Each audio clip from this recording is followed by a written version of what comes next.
Hello everyone, and welcome back to the English Learning Podcast. I'm Rose. And I'm Jack. Thank you for tuning in.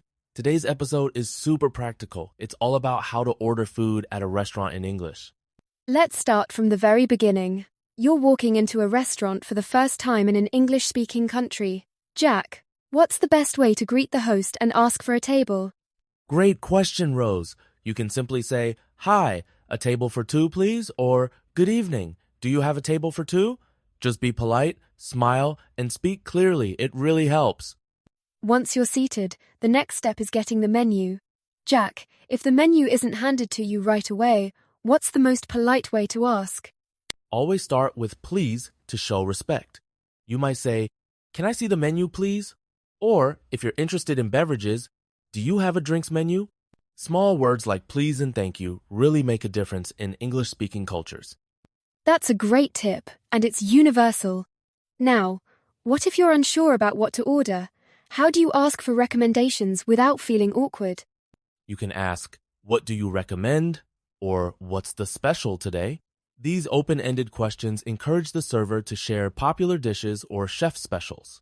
It's also a great conversation starter and helps you discover something new. Let's talk about strategies for reading the menu, especially if you're not familiar with certain foods. How do you decide what to try? Menus can be overwhelming, especially with unfamiliar dishes.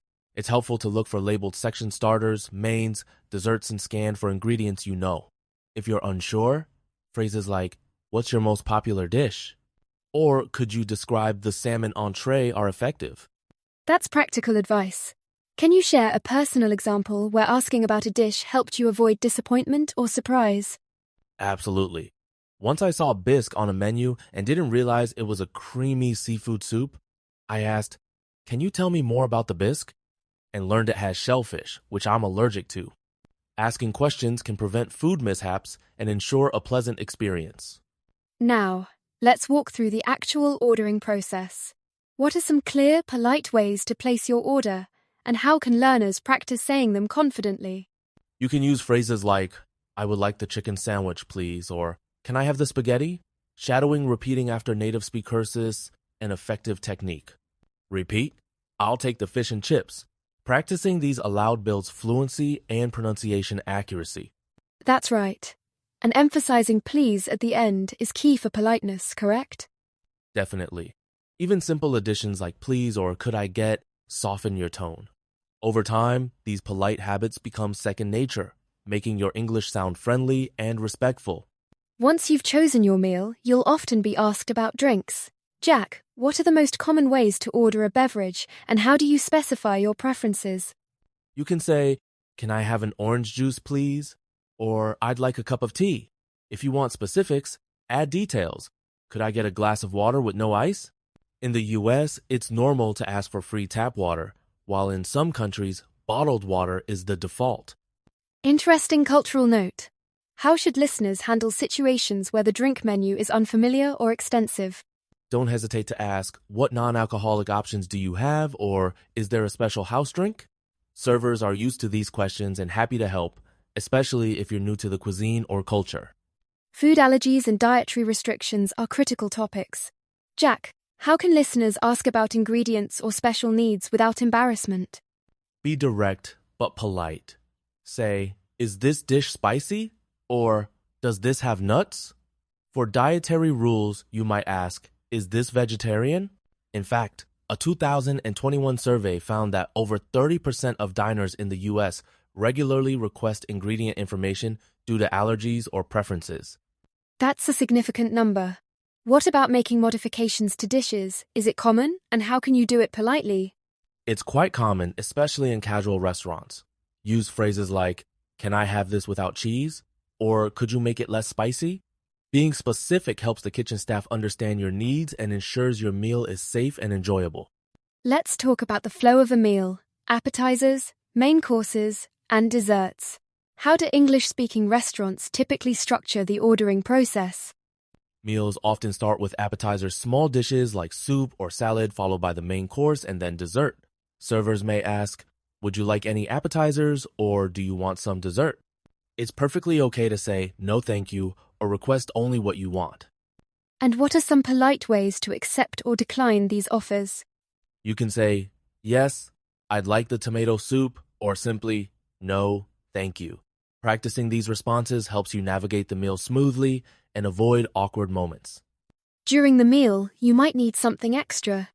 What's the etiquette for making requests or giving feedback if something isn't right?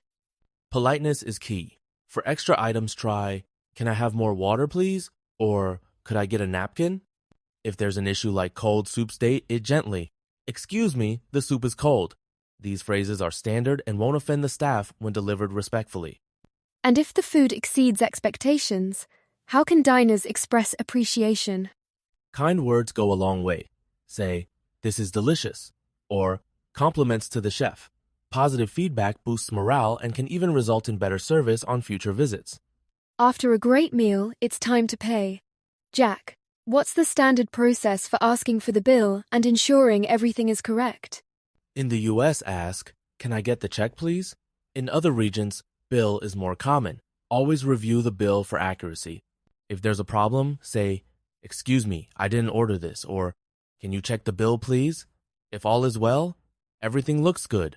Thanks, here you go, is appropriate. And what about tipping? Expectations differ around the world, don't they? Absolutely. In the US, tipping 15-20% is standard for good service. You can say, I'd like to leave a tip, or keep the change. In some countries, tipping isn't expected, so it's important to know local customs. Researching ahead prevents misunderstandings. Let's cover a few advanced situations. How do you ask to take food home or make reservations in English? For leftovers, say, can I get this to go? Or can I have a box for this? For reservations, try, can I make a reservation? Or, I'd like to book a table for 4 at 7 p.m. These phrases are essential for planning ahead or enjoying your meal later.